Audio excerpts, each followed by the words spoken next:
আমরা তো cricket player, আমাদের কাজ হলো মাঠে পারফর্ম করা, ভালো খেলা এবং যে অর্গানাইজ যারা আছে আমরা সবসময় যেটা বলি ক্রিকেট বোর্ড আমাদের গার্জিয়ান এবং সবসময় অবশ্যই আমরা এখন ন্যাশনাল টিমে খেলছি, অবশ্যই আমরা কন্ট্রাকচুয়াল প্লেয়ার এবং শুধু আমরা না, এখানে যারা আছে সবাই কিন্তু ক্রিকেট বোর্ডেরই প্লেয়ার এবং তারা কিন্তু ক্রিকেট বোর্ডেরই কন্ট্রাকচুয়াল। হয়তো আমি ন্যাশনাল টিমে খেলছি, আমি ন্যাশনাল টিমের কন্ট্যাক্টে আছি, মিথুন ভাই হয়তো ফার্স্ট ক্লাস খেলছে, ফার্স্ট ক্লাসের কন্ট্যাক্টে আছে, বাট সবাই কিন্তু ক্রিকেট বোর্ডের আন্ডারই আছে।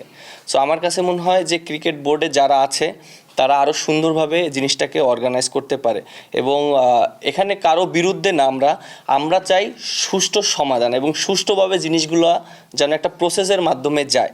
সো দিন শেষে যদি প্রসেসের মাধ্যমে সব কিছু হয় তখন আমাদের জন্যই ভালো হবে, অ্যাজ এ ক্রিকেটার আমাদের জন্য ভালো হবে, আমাদের দেশের জন্য ভালো হবে এবং একটা স্ট্রাকচারও ভালো তৈরি হবে।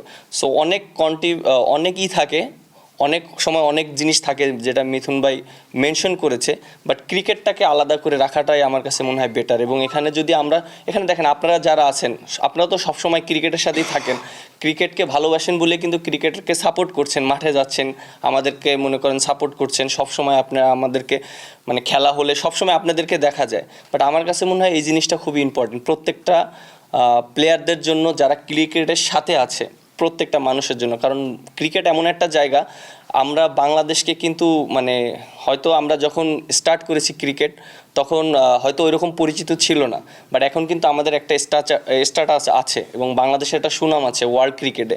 সো এই জিনিসটাকে আমার কাছে মনে হয় আরও উপরে নিয়ে যাওয়ার জন্য এটা আমাদের সবারই দায়িত্ব যে সুন্দরভাবে জিনিসটাকে পরিচালনা করা।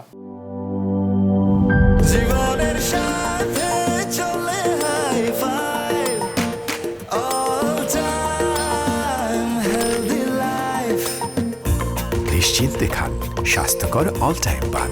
All time healthy life.